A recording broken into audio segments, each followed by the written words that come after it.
अच्छा लगा कि मैंने तुझे फोन किया और तू आया। साड़ू भाई, आपका फोन आए और मैं ना आऊं, ऐसा हो सकता है कभी?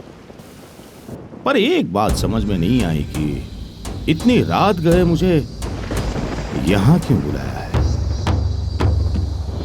अविनाश चौधरी ने मेरी दुखती हुई रग पर हाथ रखा है भाई। अबे मैं ये जानने को उत्सुक हूं कि अविनाश चौधरी की दुखती हुई रग कौन। आपने ये कैसे मान लिया कि इस मामले में मैं आपकी कोई मदद करूंगा? ये भी बात करे छे। उस रोज अविनाश चौधरी को घर से निकालते वक्त तूने बोला ने मैंने सुना कि व्यापार व्यापार पण परिवार परिवार। याद छे ने के भूली गयो? अच्छी तरह याद है। आ तो पछी आ समझी ले भाईला कि कादम्बरी की बदनामी करके अविनाश चौधरी ने मुझ पर, मेरे परिवार पर प्रहार किया है। हमें उसका उत्तर तो देना पड़ेगा ना। तू अगर मेरी मदद करेगा तो हो सकता है कि तेरा नुकसान भी हो। भागीदार है ना वो तेरा। फिर वही कहूंगा साड़ू भाई कि अगर अविनाश चौधरी ने हमारे परिवार को निशाना बनाया है तो उसको जवाब देने के लिए मैं आपके साथ हूं। लेकिन व्यापार में नुकसान ये मैं सहन नहीं कर सकता। एक बाजू तू मेरा साड़ू भाई અને दूसरी बाजू धंधे में मेरा हारी। मने खबर छे कि तू कोई दी वो काम नहीं करे जिससे तेरा लाभ न हो। અને ये पण खबर छे कि जिसके साथ तू काम करता है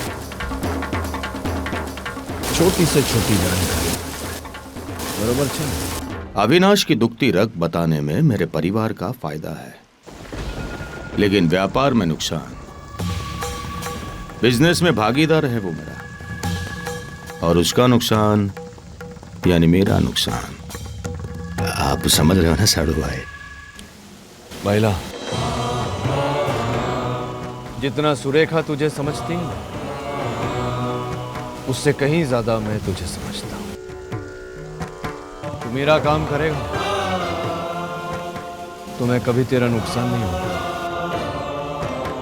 वो 7 देशों का एक्सपोर्ट ऑर्डर याद है ना तुझे, जिसमें अविनाश चौधरी के साथ तू भागीदार था?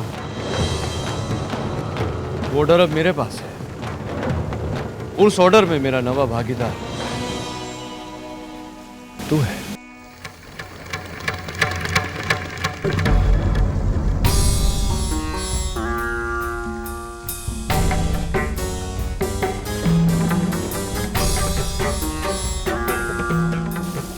जय श्री कृष्ण। जय जिनेंद्र। ये रही 7 देशों की एक्सपोर्ट ऑर्डर की एग्रीमेंट कॉपी। मोटा भाई ने साइन कर दी। आपके साइन बाकी।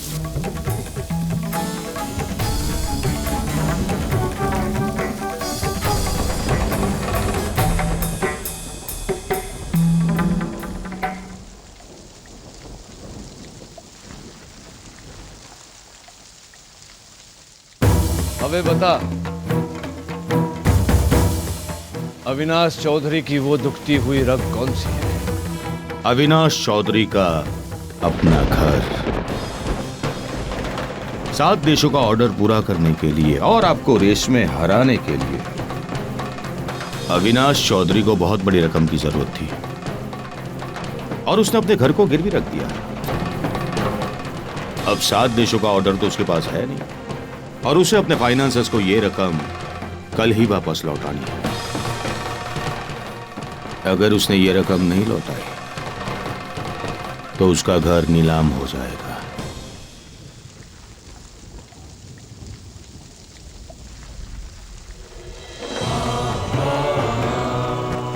भला काम किया तूने परिवार में भागीदारी निभाकर अबे मैं धंधे में अपनी भागीदारी चल। जय श्री कृष्ण। अरे हाँ, जय जिनेन्द्र। जय जिनेन्द्र।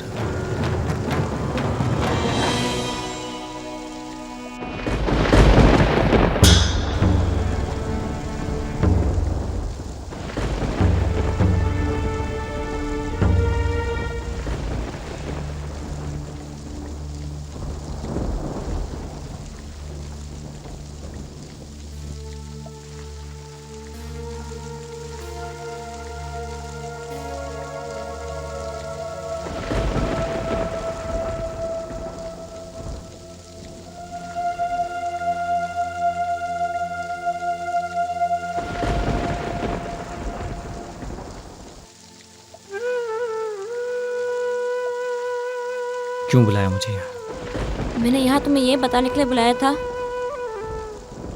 कि मेरे मन में कभी वैसा कुछ न था, न है, जैसा तुम मेरे बारे में सोचते हो। सिर्फ यही बात कहने के लिए बुलाया मुझे यहाँ पर? नहीं शशांक जी, मैंने यहाँ तुम्हें कादम्बरी के लिए बुलाया था। संतु, मैं इस बारे में फैसला ले चुका हूँ और वो फैसला तुम भी सुन चुकी हो। मैं कादम्बरी से शादी नहीं कर सकता। ये संबंध मुमकिन नहीं सकता कभी। एक और तुमने नहीं कहा था ना कि कादम्बरी की कोई गलती नहीं है, तो उसे दंड क्यों दे रहे हो? कादम्बरी अच्छी लड़की है, सच चरित्र है। कादम्बरी ने गलती की कि उसने गलत इंसान पर विश्वास किया। अगर ये रिश्ता नहीं हुआ तो मालिक और मेघना बहन का रिश्ता भी। मालिक? तुमने अपने पति को मालिक कहा? पहले से मैं उन्हें मालिक मानते आई हूँ और मालिक पुकारते आई हूँ। वो सब छोड़ो, तुम कादम्बरी को अपना लो। कादम्बरी के आने वाले कल को उसका डंड मत बना दो। संतु, तुम समझती क्यों? ये संबंध मेरे लिए कुछ अजीब सा है। अगर तुम वहां नहीं होती तो मैं कादम्बरी से शादी भी कर लेता, पर अब नहीं। जो रास्ते की मंजिल ना हो उस पर चलने से क्या फायदा? जो बात का अस्तित्व ना हो उसे महत्व देने की जगह तुम जिंदगी में आगे क्यों नहीं बढ़ जाते? तुम नहीं जानती संतु, जब हम किसी से प्यार करते हैं तो उसका साथ हमें मिले ना मिले, लेकिन उसके प्यार के एहसास का साथ हमेशा हमारे साथ रहता है। और तुम्हें भूल पाना मेरे लिए मुश्किल ही नहीं संतु, असंभव है। मुझे वो रिश्ता नहीं मिला जो रिश्ता मैंने चाहा, पर हाँ, मैं दुआ करूंगा तुम्हें वो रिश्ता मिल जाए जो तुम बना चुकी हो।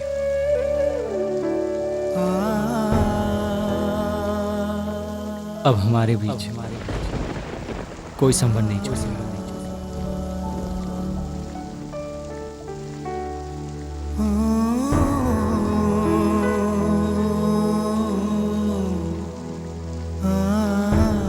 मैं इस बात की हमेशा राह देखूंगा तुम्हारा तुम्हारे पति के साथ जो मालिक का संबंध है वो दूर होकर एक पति पत्नी का संबंध हो जाए। खोडियार माँ हमेशा तुम्हारी रक्षा करे और तुम्हें सुखी रखे।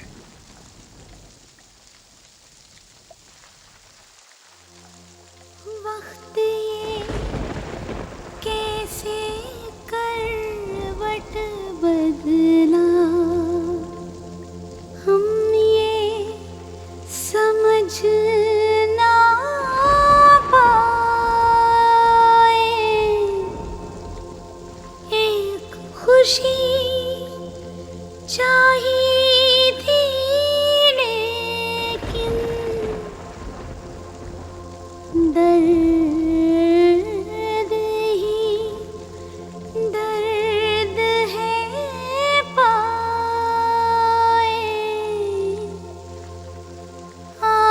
आँखों से अश्कों का